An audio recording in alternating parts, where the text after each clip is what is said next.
Nakakasira ba sa motor ang matagal na hindi pag-change oil mga master?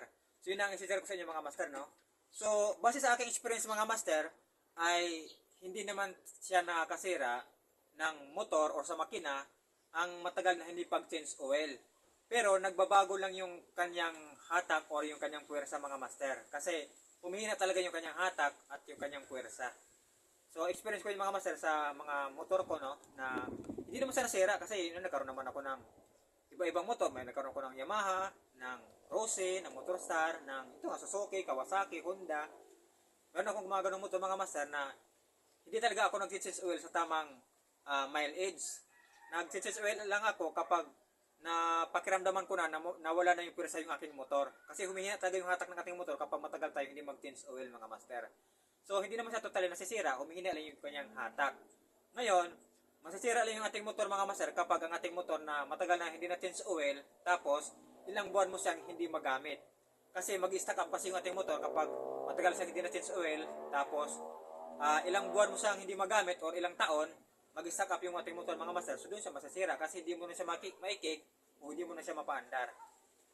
Pero kapag matagal ka namang hindi nag-change oil, tapos lagi mo naman siyang ginagamit, aandar pa rin naman yan siya. Okay pa rin naman yan yung makina. Kaya lang, wala na yan siyang puwersa, mawalan siya ng hatak, hihira yung kanyang hatak.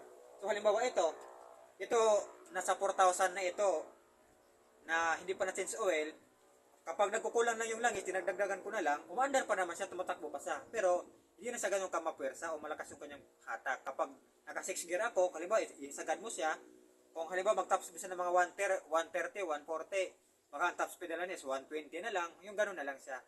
So, hihina lang yung kanyang puwersa, yung hatak. Pero hindi naman talaga totally siya masisira, yung kanyang makina. Basta, ginagamit mo lang.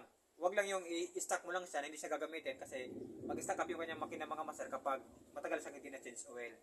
So, kaya importante lang naman mga master kahit matagal kang hindi mag-change oil, basta yung inyong langis sa iyong makina ay meron at sakto sa sukat o sakto sa tamang langis, hindi yung kulang o di kaya sobra. Kasi kung sobra, pwedeng ikasira ka ng iyong makina at kung kulang naman, pwede rin ikasira ng makina. Dapat sakto lang o pwedeng sumobra ng konti o kumura ng konti. Huwag lang talaga yung kulang na kulang o di kaya sobra na sobra. Yun lang mga sir, no? Kasi mahirap kasi talaga sa motor kapag kahit branded pa yan, kung kulang sa langis o di kaya sobra sa langis, talagang mabilis talaga masira yung ating motor mga master, no?